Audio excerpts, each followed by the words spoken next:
Барлықтарыңызға сәлем, менің каналыма қош келдіңіздер. Менің есімім Айгүл Молбақызы. Бүгін біз Джон Кеханың «Подсознание может все» атты кітабын талқылайтын боламыз. Бұл кітап бар болғаны 158 беттен тұрады, 15 шақты бөлімі бар.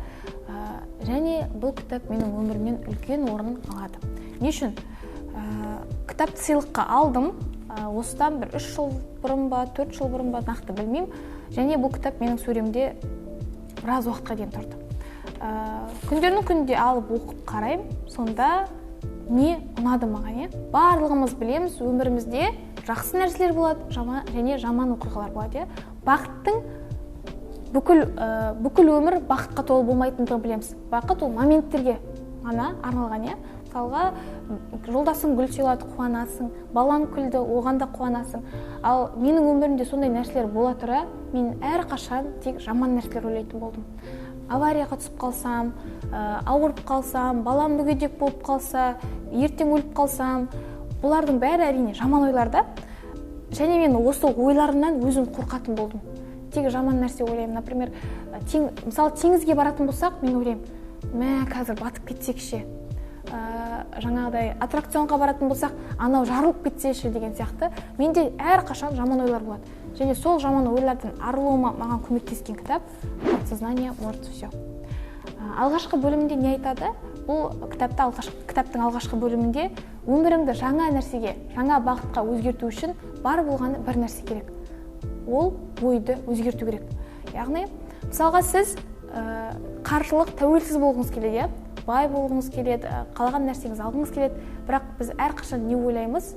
Кредиттерді жабу керек, қарыздарды бітіру керек, жаңағыдай коммуналка төлеу керек. Біздің бар ойымыз өсуде емес, біздің бар ойымыз жаңа құлдырауда. Біз не істей аламыз? Визуализация жасау арқылы осындай ойларымызды жаңағыдай жақсы нәтижеге жеткізе аламыз. Джон Кеха өзінің кітабында сәтті визуализация жасаудың 3 құпиясын айтады. Ол ең алдымен сіз өзіңізге керек нәрсені анықтап аласыз. Мысалы, жаңағыдай бай болу, билікті болу, деніңнің сау болуы, қарапайым жұмысқа орналасқанда комиссиядан өту сияқты өзіңізге не керек, соны анықтап аласыз. Екінші, бұл бізде өзіміздің денемізді бос ұстап, қоршаған ортадан алыстаймыз. Яғни қоршаған ортаның күйбең тірліктерін ұмытамыз.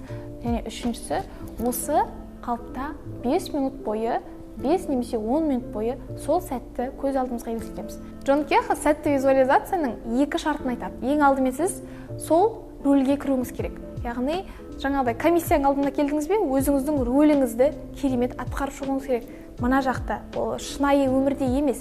Екінші нәрсе, осы әдетті күніне 5-10 минут аралығында қайталау. Біз, мысалға, егер сіз осы видеоны көріп алып, визуализация жасап, бір рет жасағаннан кейін шықпады, өтірік екен деп айтуыңызға болмайды. Себебі визуализация бір немесе 2 әрекеттен белгілі бір нәтиже шығара қоймайды. Сондықтан біздің миымызды әрқашан жақсы болатындығына, әрқашан керемет болатындығына сендіруіміз керек. Джон Кеха өзінің осы кітабында мынандай эксперимент көрсетеді. 3 түрлі баскетбол командасын алады, солардың әрқайсысына тапсырма береді. Ең алғашқы командаға күнделікті залға барып, жаттығу. Екінші командаға ештеңемен айналыспау, яғни жаттықпау, ештеңе ойламау. Ал үшінші командаға мынандай тапсырма береді. Олар залға бармайды, дегенмен күнделікті жарты сағат бойына өздерінің ойларына жаңағыдай жетістікке жетіп жатқандығын және гол салып жатқандығын елестететін болады. 3 айдан кейін алып қараса, алғашқы команда 24%-ға өзінің результатын көтерген екен. Ал екінші команда ешқандай нәрсе істемеген, залға бармаған, ойланбаған команда, ол ешқандай нәтиже көрсете алмайды. Ал үшіншісі алғашқы командамен бірдей, тіпті одан да жоғары дәреже көрсетеді. Бұл эксперимент арқылы не түсінеміз? Адамның ойы оның нәтижесінің көрсеткіші болатындығын ұғынуға болады. Сөзімізді қорытындылай келе, бұл кітапты мен кімдерге ұсынамын? Егер сізде стресс болатын болса, депрессия болатын болса, айналаңызда қуанышты сәттерді көре алмайтын болсаңыз, және сіздің өміріңізде ғана тек сәтсіздіктер орын алып жатқан сияқты көрінетін болса, міндетті түрде осы кітапты оқыңыз. Осы кітапты оқу арқылы сіз ойыңызды өзгерту арқылы өміріңізді өзгертесіз деген ойдамын. Менің каналыма тіркеліп, лайк басуды ұмытпаңыз. Кездескенше сау болыңыздар.